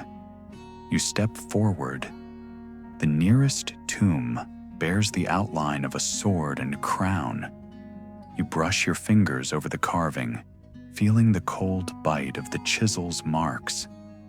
Historians still argue whether these were true rulers or merely pretenders. Some dynasty swallowed by time before it could claim anything lasting. You walk on, past stone effigies whose faces have worn smooth, their features lost to centuries of water and dust. At the far end of the chamber, an arch opens into a second crypt, smaller and even darker. You hesitate before crossing the threshold, listening for the sound of your own heartbeat. You step through. This space feels closer, the ceiling low enough that you could touch it if you raised your hand. Rows of niches are set into the walls, each filled with neat stacks of bones bound in cloth. The site is almost orderly, domestic, in a way that feels more unsettling than any ruin. You lift your torch higher. A ledger lies on a narrow plinth in the center of the room. You approach, careful not to brush against the fragile remains on either side. The cover is leather, the corners capped in tarnished brass. You open it. A single name repeats, over and over. No dates, no explanations, just the same hand copying the same word across 100 pages. You close the book slowly. A breath of air stirs your hair, though the air here should be dead still. You turn. A shape stands in the doorway you just passed through. Tall, unmoving. You raise your torch. Nothing. Only the empty arch, black as the pit of a sealed well. You swallow hard, your throat too tight to speak. When you step back into the first crypt, the air feels almost kind by comparison. You cross to the central aisle, boots scuffing the thin layer of dust. One of the sarcophagi has shifted, just enough that you can see a hairline crack where the lid no longer sits, flush. You know better than to look inside. You keep walking. Near the exit, you pause. An alcove sits half hidden behind a drape of rotted velvet. You lift the cloth, expecting another tomb. Instead, you find a small altar carved from a single block of stone. A candle stump sits in the center, wax melted into a pale pool that clings to the basin. You light it. The little flame flickers, a fragile echo of your torch. For a moment, the crypt feels almost gentle, like a place that remembers what it meant to be revered. You let the curtain fall and step away. At the threshold, you look back one final time. The candle burns steadily, untouched by the drafts that followed you. You don't know what you've woken by passing through this place, but you know it saw you. And somehow, you feel that it is willing to let you leave. You slip into the corridor, your torch still burning, though shorter now, more stem than flame. Your shoulders ache with the weight of every room you've crossed. But you keep moving because there is no turning back. Because to stop would be to become part of the silence yourself. And you are not ready to be forgotten. You walk on, though the air feels different, cooler somehow, as if each step draws you closer to whatever end waits beyond these halls. Your torch shrinks to a stub between your fingers, its light barely stretching across the corridor. You press forward anyway. The passage slopes upward, winding in a lazy curve that feels endless. Your boots scuff patterns in the dust, marks no one will see unless they come searching for you, the way you've searched through all these chambers. When the floor levels, you pause, your breath ragged. A door stands ahead, massive, iron-banded, sealed with a lock so old it's almost part of the wood itself. You rest your palm against it. The cold seeps into your bones, but the surface yields under your touch. With a sound like a sigh, the door swings inward. Beyond it waits a hall unlike any you've seen. The walls are dressed in faded tapestries, their colors long since bled to the same somber palette. A vast hearth yawns open at the far end, the grate filled with white ash. This was no prison, no crypt. The great hall. You step inside. The remains of a long table dominate the room, chairs scattered like fallen soldiers. A candelabra has toppled onto the stone floor, wax frozen mid-drip across the flags. You walk slowly past each chair, imagining the people who once gathered here. Lords with ambitions too large for their skin. Ladies with secrets stitched into their hems. Stewards counting every coin that passed through their hands. Historians still argue whether this hall was the site of treaties or betrayals, whether the fortress fell to siege or starvation, or something older than either. You pause at the end of the table. A goblet rests near the edge, its rim tarnished to the color of old bruises. You pick it up. Dried residue clings inside, a thin black crust. You tip it over, watching flecks fall to the stone. Some last toast no one finished. A draft teases your hair, though no window stands open. You look up. A balcony runs the length of one wall, its railing carved with interlacing vines. Once, perhaps, musicians played there while the hall filled with voices. Now it watches in silence, a gallery of shadows. Your gaze falls to the hearth. Ash mounds in the grate like snowdrifts. You cross to it, kneel, sift the powder with your free hand. Under the top layer, something glints. A fragment of metal, thin as a petal. You pull it free, a pendant, shaped like a stag crowned in thorns. The same sigil again and again, as though this place refuses to let you forget who ruled it. You close your fist around it, feeling the edges bite your skin. You stand and set the pendant on the mantle. Some relics don't belong in pockets. You turn from the hearth and cross to the dais at the far end of the hall. A pair of chairs sit side by side, their cushions flattened to brittle husks. You stand before them, torch raised. One bears a plaque, Sede Regis. The other, Sede Reginae. The throne and consort seat, empty now. You set your torch in the nearest sconce. In the dim glow, the hall seems to breathe, shadows expanding and receding like a lung that never stopped working. Your eyes drift to the doors behind the dais. Tall, heavy, unmarked. You cross to them, palms pressed against the panels. The wood is warm. A sound blooms behind you, softer than footsteps, more deliberate than wind. You turn. A figure stands at the far end of the table. You cannot see a face, only the outline, a silhouette shaped like a woman, shoulders draped in the memory of a gown. You do not move. She does not either. The hush swells between you, thick as water. Then she lifts her hand, slow, graceful, and points to the doors behind you. You swallow, your throat raw. When you look back, the figure is gone. You draw a breath that feels stolen, and you push the doors open. Moonlight floods in, cold, absolute.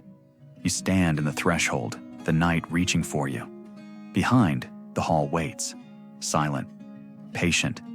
Ahead, the courtyard gleams under frost, every flagstone bright as glass. You step forward, because to remain would be to vanish into that hush forever. And you are not ready to be part of this place's memory. Not yet. You stand there for a long moment, the cold moonlight pouring over your face like a benediction you didn't know you needed. The hush you carried from the fortress still clings to your shoulders, but it no longer feels as though it's trying to drag you back inside. Instead, it feels almost like an exhale, some ancient part of the place finally releasing you. You take a single step onto the frost-glazed flags of the courtyard, feeling your boots slide just a fraction before finding purchase. The air smells of frozen iron and something sweeter you can't name. The sky stretches overhead in a vault of black so pure it makes your chest ache, every star a pinprick of brightness that insists on being seen. Behind you, the great doors stand open, revealing the hall in which you have left so many questions unasked. The empty thrones, the ashes, the tapestry you didn't dare to pull down. You tell yourself you will not look back again. You lie. One last glance over your shoulder. The silhouette of the doorway frames the darkness like a wound. You could step through and be swallowed all over again, become another ghost pacing those corridors. You turn away. Your breath comes easier once you start walking. The courtyard stretches wide in all directions, encircled by the broken arcade. Here and there, arches stand intact, their keystones engraved with symbols whose meaning has gone wherever the builders did. You pause to study one, an open hand, fingers splayed, a mark of welcome or warning. Historians still argue about such things, but standing here, you suspect the truth was more complicated. Maybe it was both. A flicker of movement in the corner of your eye. You pivot, torch raised out of habit, though the flame is down to the barest stub. Nothing. Only moonlight and the long shadows of the columns. You step carefully across the yard, feeling the frost yield under your weight. In the center stands the old fountain, its basin choked with ice, the central pillar etched in a pattern of thorns. A stag rears from the column's crown, its antlers tangled in frozen vines. You rest your hand against the rim. The stone is so cold, it burns. You close your eyes. It would be so easy to stand here until dawn, to pretend that you could understand this place just by willing yourself to. But some stories don't want to be deciphered. They only want to be witnessed. You open your eyes again. A narrow path winds away behind the fountain, leading to an arched passage you hadn't noticed before. You follow it, steps deliberate. The corridor is roofless, and snow has drifted into shallow drifts. You brush your hand along the wall as you walk, as though to reassure yourself that you're still moving forward.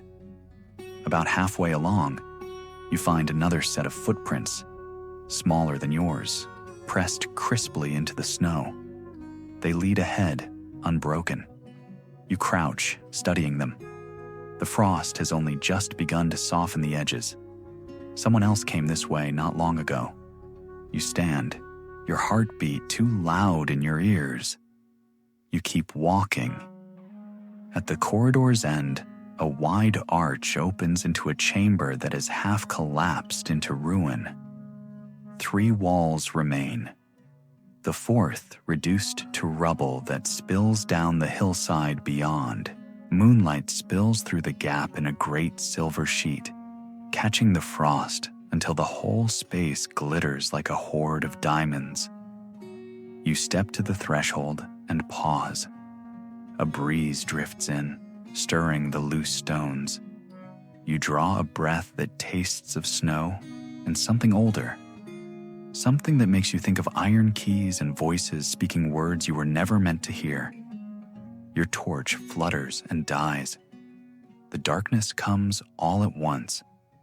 You wait, willing your eyes to adjust.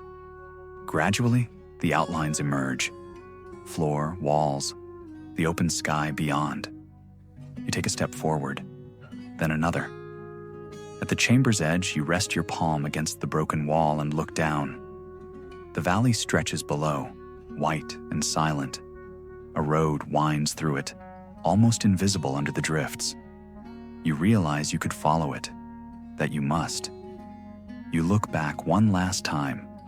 The fortress stands behind you, an immense silhouette etched in silver. Empty windows gaze down like blind eyes. Some part of you still wants to turn around, to seal yourself inside these halls and never leave. To become another story no one remembers how to finish. But you don't. You step over the threshold. Moonlight pools at your feet, bright enough to guide you. You take a slow breath, and you begin the descent. You walk more slowly now, Every step is careful, deliberate. The snow muffles your boots, turning the sound into a hush softer than any whisper you heard inside those walls. The slope levels into a narrow path. On either side, trees stand gaunt and leafless, branches outlined in frost that gleams like spun glass. The moon rides high overhead, bright enough to cast shadows that look almost alive. You pause to rest one hand on a low stone. Beneath your palm, lichen clings to the cold surface. You realize that even here, life persists, quiet and stubborn. The hush you carried with you all this way begins to fade, not all at once, not quickly, but gradually, like a held breath finally released. You take another step, and another. The fortress grows smaller behind you. Its silhouette loses definition, becoming just another shape in the night.